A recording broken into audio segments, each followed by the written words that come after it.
So, their history says the church started in 1977. Uh, they have their own version of the history, and I have my own version. Because a group of the adults actually joined me. The group started worship service a year before. What I did with the Decatur church was that I had a very solid Korean youth group called the Korean Youth Fellowship, meeting at the Columbia Seminary every Saturday for 3 years while I was here. I started with 10, 20 people, but when I was in senior, I had close to 40, over 40s. So I had to ask my friends to work with me every Saturday. So I had 2-3 volunteers, my friends, to work with the Korean Youth Fellowship. I had a very nice Korean youth choir from that. We traveled a lot singing. So these people joined the Decatur church as I moved to Decatur as an associate pastor. So they were the backbone of the KCPC, 연합교회. And then adults joined. So that was the story. I was a pastor of the youth group, and adults joined, mostly parents. Well, anyway, so I served 3 years there and moved to Washington, D.C. To do bilingual ministry.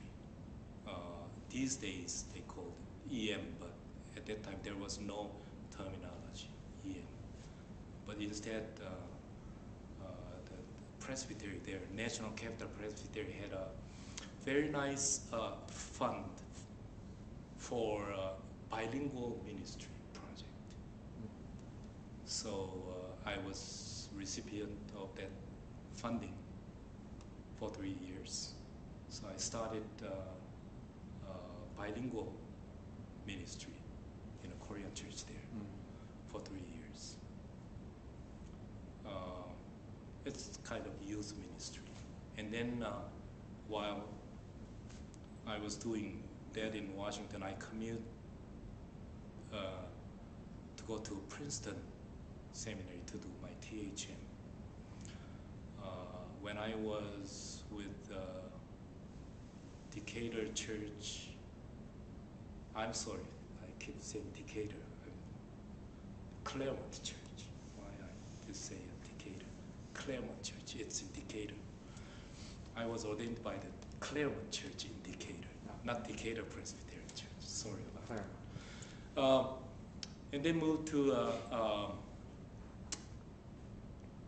Washington, did a similar ministry for 3 years, mostly youth ministry. 1/3 of the youth came from Korea, fresh out of boat time, only speaking Korean. And the other 1/3 spoke only English, born in the United States. And then the rest of them were in between, bilingual folks. So it was really bilingual ministry, preached in one language and translated in various forms. I tried all kinds of things. So after that, I finished THM, and I thought that I need this. There was time to start my own church. So I served another NCD type church for 10 years in Rockville, Maryland. It was kind of unique that I offered the service, 2 language service. At that time, not bilingual, but starting English service at 10, and then switch it into Korean service at 11. I intentionally put these 2 services back to back so that family can come and with the least amount of break time. 3-4 minutes, no longer than 5 minutes break. Just move out and move in. So toward the end of English service, I see many adults already sitting in the sanctuary. So I offer the blessings and then start Korean language all over again. English, Korean service. So family liked it very much and started with 12 people, and in a year it was over 100. Mostly families joined my congregation, Korean Presbyterian Church of Rockville. So I kept doing that for some years and served that congregation for 10 years.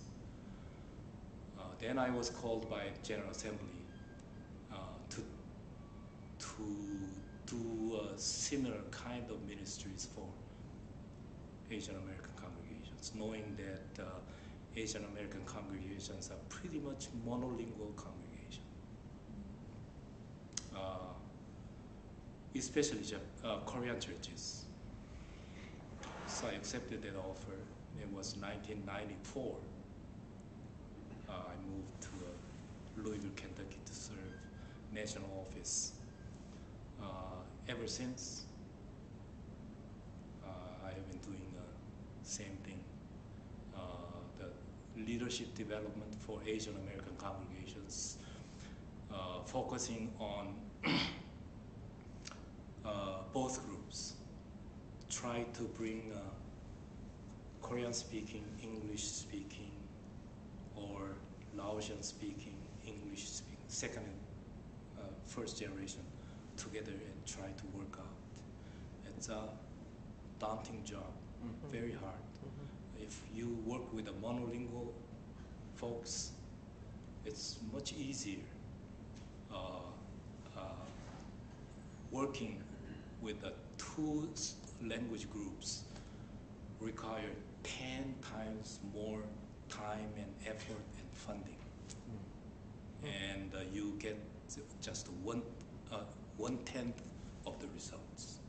It's a hard job. But I feel strongly that without it, Asian American congregations have no future. So whether it's difficult or not, whether it's effective or not, I have been doing it, and as long as I stay at General Assembly, I will do it.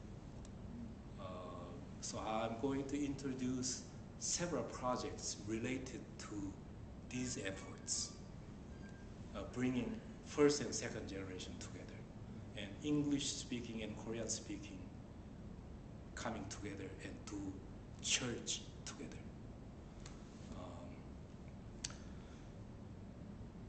Okay, let me provide several concerns first as an overview of, I would say, Korean American. If I see any Asian Americans and you would like to hear non-Korean Asian church stories, raise a question, I'll respond it. But primarily, let me focus on Korean congregations in the PCUSA.